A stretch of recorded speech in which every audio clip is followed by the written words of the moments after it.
ورحمة الله وبركاته. ازيكم يا حبايبي؟ عاملين ايه؟ كل سنة وانتم طيبين يا حبايبي. حبيت يكون أول ظهور ليا في أول رمضان بأمر الله، إن شاء الله خير يا حبايبي. هنعمل شغل حلو قوي السنة دي بأمر الله، ورمضان مبارك علينا جميعا.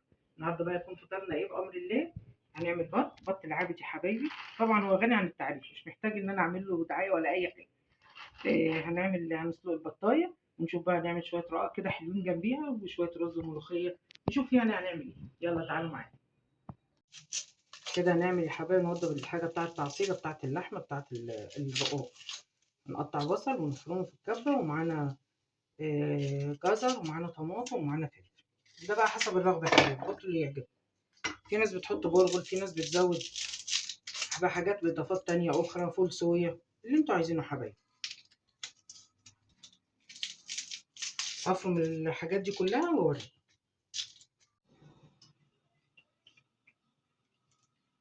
كده هنحط المادة الدهنية اللي احنا هنشتغل بيها، سواء زبدة أو سمنة أو زيت. حتة دهنة عندك اللي يعجبك يا حبيبتي. تسخن بس معانا. ونبدأ نحط الايه، البصل.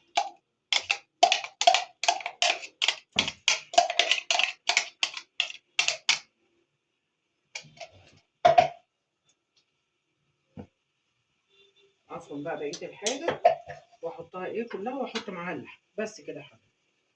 كده يا حبايبي هنحط الحاجه بقى ايه، بوكيه جرنيه بتاع الشوربه، جزر وبصلايه وطماطمتين، ونشقها من فوق بس كده اهو.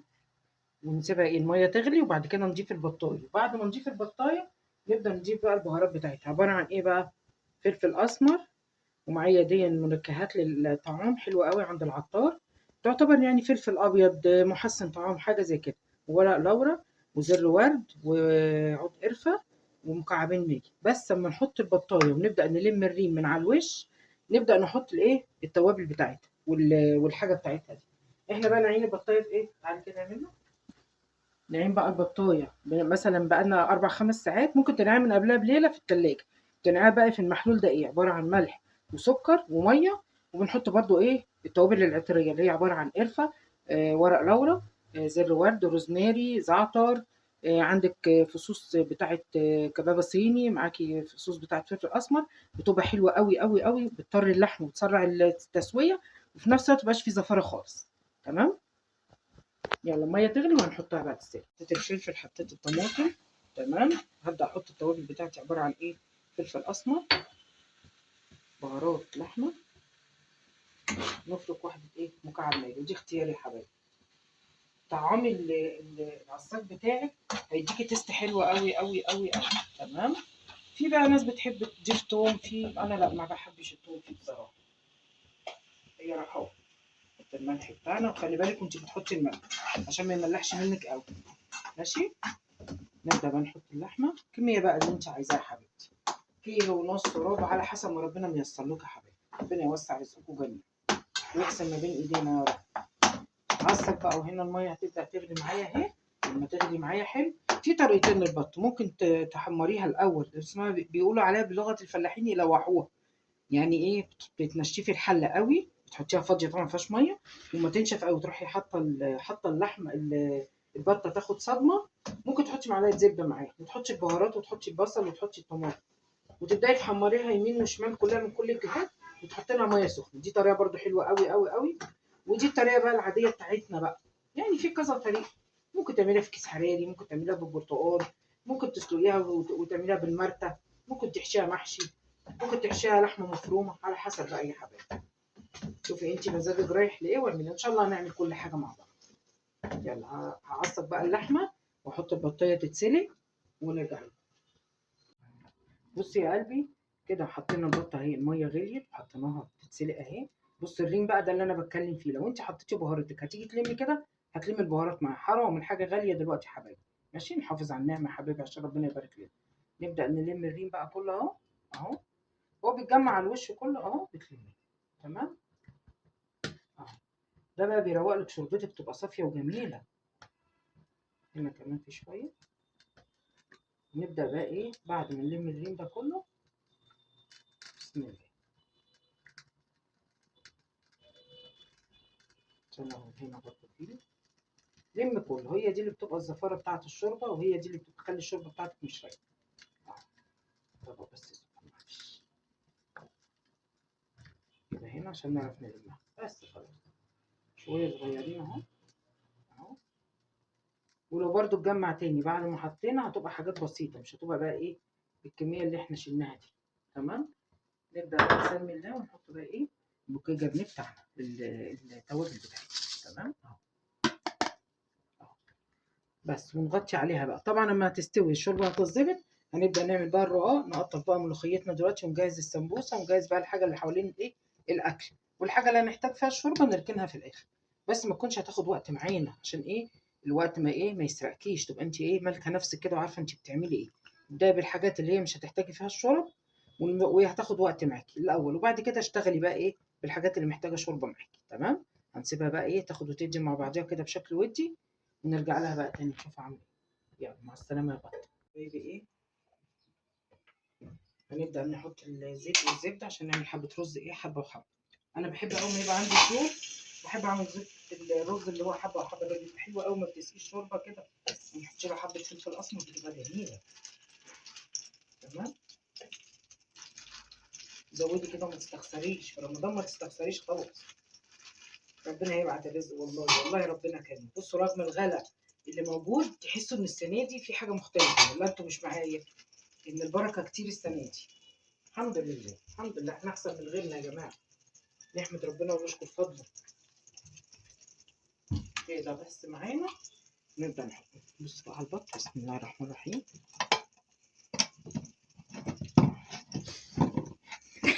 ايه يا بط خلاص يا بط قلت لك مع السلامه بقى، خدتي عليا. بصوا ما شاء الله الشوربه رايقه وجميله ازاي. بصوا انا شلت بقيه الجزء التاني، قلت ايه عشان دي تاخد براحه في السوا وهكمل سوا بعد. تمام اهي ما شاء الله شغاله. بس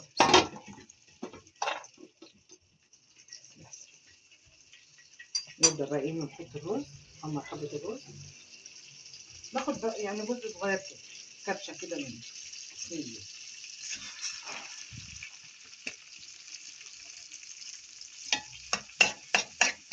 نبدا نشوحهم بقى وارجع لكم. بص كده لما يوصل معاكي للون الجولد ده ما تغمقيش عشان ايه الرز ما يبقاش غامق. تمام. حط بقيته بقى.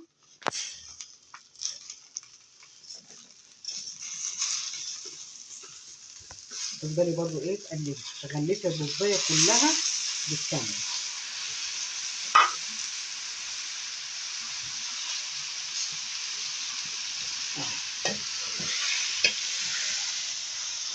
بس وهنسقيه بقى الشوربه العقد بتاعه، نظبط الملح ونحط شويه فلفل اسمر ومكعب ماجي بس. الف هنا وشفا حاجه.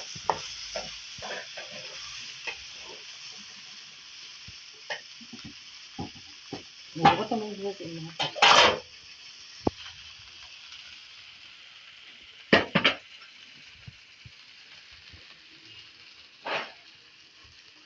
نبدا بقى ايه نسمي لون نص الشوربه بتاعتنا.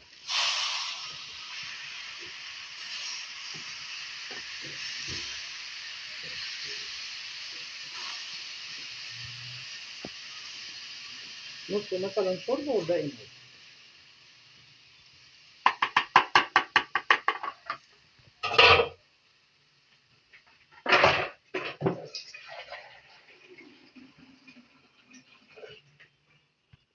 نبرك بسم الله. بسم الله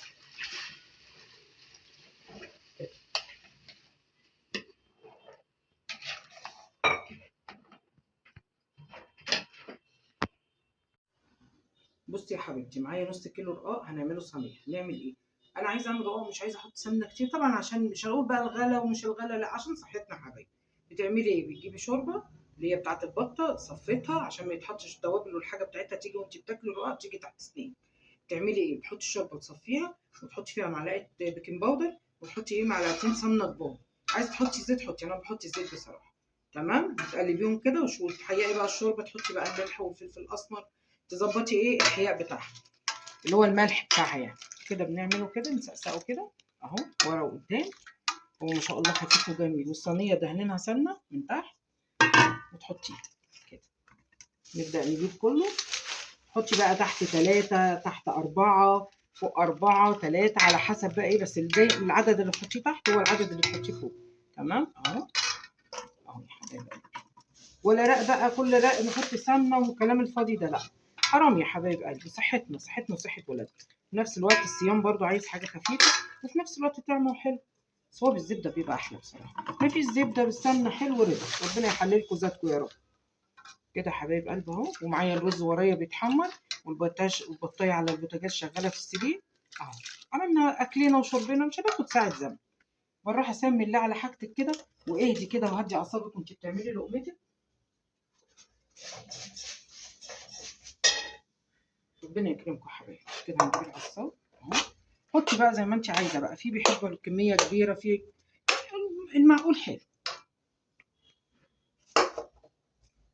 هنخلص بقى ايه ونروح عاملين شويه الملوخيه. بعد ما نسقي الرز بتاعنا هنعمل حبه الملوخيه على الفطار على طول، ونحمر السمبوس، يبقى كده خلاص جهزنا فطارنا في ثانيه. ربنا يقوينا ويعيننا. ما تنسوش بقى القران وما تنسوش الذكر يا حبايبي، عشان ربنا يكرمنا كده ويجعلنا من عتقائه يا رب.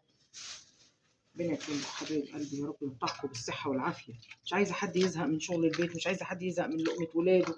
سموا الله كده واحسنوا النيه كده يا حبايبي، وخدي النيه كده ان انت تخدمي بيتك وعيالك. ربنا ياتيكي خير ويكرمك فيهم ويطلعوا حنينين عليكي. ما هي الحنيه دي مش ببلاش يا حبايب قلبي، مش ببلاش والله. ادي ادي هتاخدي، ازرعي احصدي، هي الدنيا كده في كل حاجه في دنيتك، في كل حاجه والله. ما حدش يقول انا عملت ارميه يا عم في البحر، عند ربنا ما بيروحش. هتلاقيه والله، والله بتلاقي.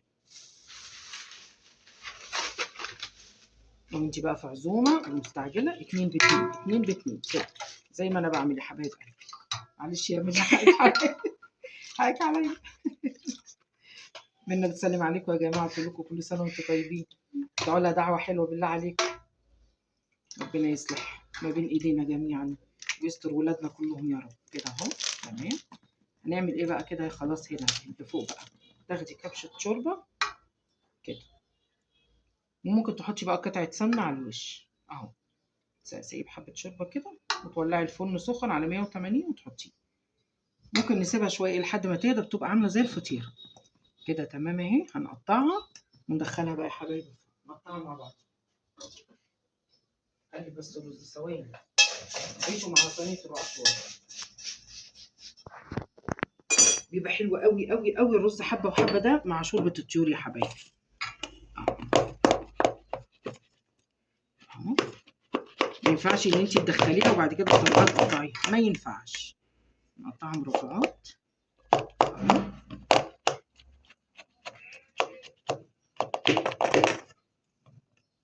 الاسعار عندكم ايه قولوا لي؟ الناس في رمضان بتعمل حاجات غريبه، الله يهديهم الله يهديهم. ارحم ترحم، ما احنا لو رحمنا بعض ربنا هيرحمنا والله يا حبايبي. محدش فاهم حاجه. في غلقنا معاهم وكل حاجه، في اسعار رفعت، وبرده في رحمه ربنا، في رحمه ربنا. ايه المشكله لما انت اول يوم او تاني يوم او تالت يوم او يا عم في رمضان اكسب حاجه بسيطه؟ ما هيعود عليك والله. بتاع اللبس هيعود عليه، وبتاع الاكل هيعود عليه، وبتاع اللحمه هيعود عليه، كلنا بنكمل بعض يا حبايب قلبي.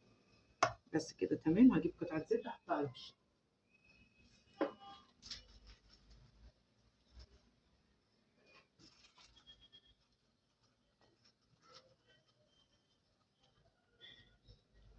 اهو كده. هو بصراحه بيحب الايه السمك، بس برضه في نفس الوقت ما كترناش، ده هم معلقتين على الوش ومعلقتين على الشوربه بس. هندخلها بقى الفرن يا حبايبي.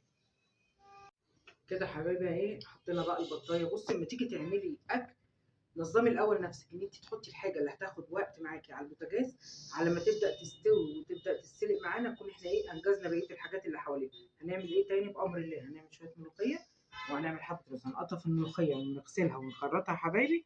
ومعايا هنا معلقتين من العصاق، وهنا كان عندي جبنه في الثلاجه رودس، وكان عندي جبنه بيضه اللي هي قشطه، وكان عندي حجابين جبنه نستو حطيتهم، وحطيت شويه ايه كزبره خضراء. براحتك بقى، ده اختياري. ممكن تحطي زعتر، ممكن تحطي كمون، ممكن تحطي روزماري، براحتك. دي حشوات الايه السمبوسه. هنعمل معانا سمبوسه بامر الله اهي. هنبدا بقى نحشيها ونركنها. هنخليها مثلا نقليها على الفطار على طول. بصي يا حبيبه قلبي اهو كده. بسم الله. تعمليها زي هيئة الحجاب كده. تمام، مثلثة كده اهو كده. تمام، تقفلي كده، تقفلي كده. ممكن تدخليها هنا وممكن تعملي حاجة عبارة عن مية ودقيق وتقفليها بيها. أنا ما بعملش حاجة والله بالكلام ده، بعملها كده وما بتتفتحش ولا أي حاجة. هاخد واحدة تانية. تمام أهي، نعملها زي هيئة مثلث كده حجاب. نبدأ نلف كده أهو، ندخل بس الجبنة. تمام، أي بقى حشوة ترتاحي لها، ممكن بطاطس مسلوقة، تحط لها سماق، حاجات كتير، حشوات كتير للسمبوسة بأمر الله أهي. وممكن يا حبيبة قلبي أهو كده، ممكن كمان نعمل حاجة تانية مش شرط المثلثة، ممكن نعملها كده اهي بكل سهولة اهي كده. ممكن تعملها زي صباع المحشي وتقفلي من الجنبين لما مش فارق اهي، بس كده كده. ممكن حاجة تانية كمان هقولك عليها، شكل تاني براحتك اللي انت عايزاه. بصي ده اختياري مش اجباري حبيبة قلبي. كده اهو مربع كده. تمام كده اهو يا حبيبتي، كذا شكل ايه اللي يعجبك. هكمل بقى بقية الحشوات وهعمل بقى باللحمة المفرومة طبعا. اجيب معلقة بس.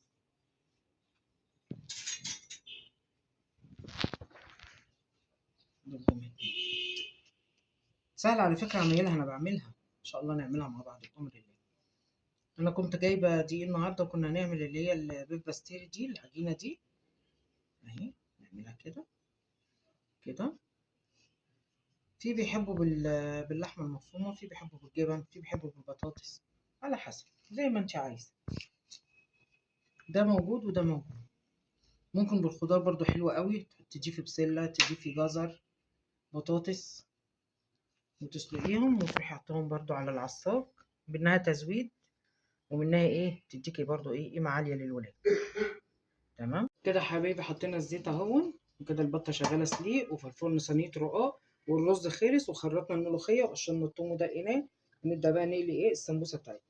بصي كده، نظمي نفسك كده هتلاقي نفسك ايه الدنيا ماشية معاكي زي الفل. بسم الله كده، بسم الله اهو. نبدأ نقليها بقى وبعد البطة ما تطلع هقول لكم هندهنها بايه ونحطها في الفرن. كده خلاص يعتبر فطارنا كده جاهز. ونقلل الملوخية. هالي بقى السمبوسة ونكمل مع بعض. طيب هنشتغل في الملوخية اهو. نبدأ نصفي برضه الشوربة، كل حاجة تعمليها صفي شوربة حبيبتي. انت بقى عينك ميزان. هو عامة نص كيلو ملوخية بياخد كوبايتين. انت تعملي كده ايه وتقلبي. اللي بيحبها، في ناس بتحبها تخينة، في ناس بتحبها خفيف، على حسب بقى مزاجك اهو. هي الشوربة مغلية. تمام، انا عندي الشوربة مغلية، يعني الشوربة تكون سخنة وتحطي تفككيها فيها كده وتقلبي وتشوفي محتاجة تاني. دي كده محتاجة تاني كبشة تانية عشان تبقى ماسكة نفسها، متبقاش ايه سايسة. تقلبي كده اهو. في ناس تقول لك لا هستنى لما تيجي تغلي وادفع عليها، لا انا ما بستناش، انا بقلب كده اهو. لو عندك شويه كربونات حطي شويه صغننين فيها تفضل خضرا. بصي من غير كربونات وجميله زي الورده. تمام كده اهو. بصي كده زي الفل، مش محتاجه اي اضافات ولا اي حاجه. انا هغطي عليها بقى واعمل لها التومه بتاعتها، ولا بتسقط ولا بتجيب ملاحق ولا اي حاجه، ده بتنجح وتجيب مجموع يا جماعه. عيب والله ما حد يقول لك ان الملوخيه بتسقط عندي. بصي اهو كده خلاص، اغطي عليها واشيلها خلاص. ابدا بقى اجيب الطاسه واعمل بقى التومه بتاعتي.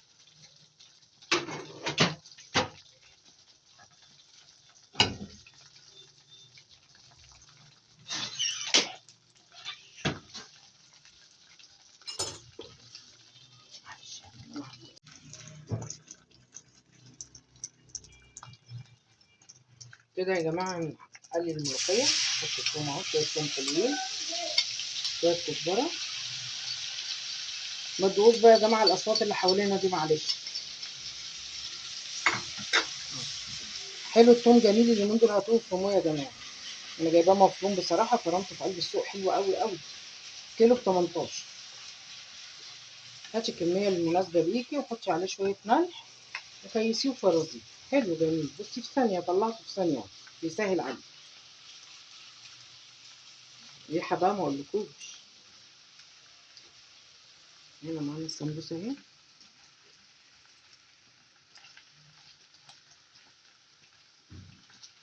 والرز زي ما قلت لكم استوى، والبطه حطيتها في الفرن، والرقاق طلع برده، والدنيا تمام. عندك بقى سلطات حابه تعمليها، في شوربه عايزه تزوديها، اللي انت عايزاه. انا بصراحه هكتفي بالاكل ده، مش هعمل شوربه. خلي شويه الشوربه لبكره بقى ايه، نعمل حبه كشك، نعمل حبه محشي. يوم كده ويوم كده والدنيا تمشي حبايب قلبي والله. ربنا يحط البركه في البيت. يتحمر بقى الثوم معانا اهو، ثواني بس.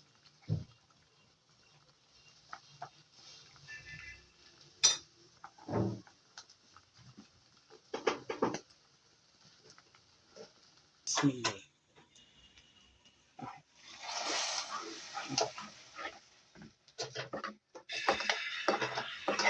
ريحه بقى ما يقولكوش، حاجه كده روعه. بس وارجع واقول لك غطي عليها ولا تخافي، ولا هتسقط ولا تجيب ملحق ولا اي حاجه. اهو الصوص اللي انا هحطه على وش البطايه، معايا شويه عسل كده صغيرين اهو، تمام، معلقتين صلصه اهو، نقلبهم مع بعض. نحط شويه فلفل اسمر، شويه ملح، شويه 7 بهارات، تمام، ونقلب. نحط شويه زيت، وندهن البطايه بيهم بقى وندخلها الفرن. تمام، خلاص كده.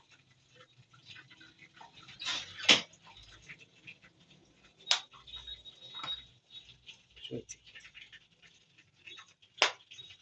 ندهنها بقى وندخلها الفرن حاجة. يلا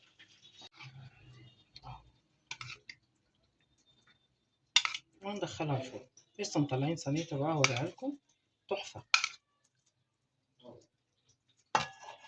ندهن برضو اليمه التانيه الظهر بتاعها يبقى كله ايه، واصل له الصوص ده. بسم الله. خلاص نبقى نحط صوت على اه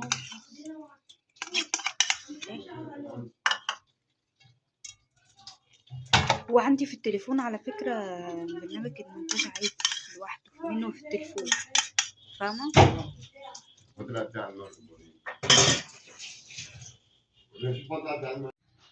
كده حبايبي خلاص خلصنا، فطرنا على خير.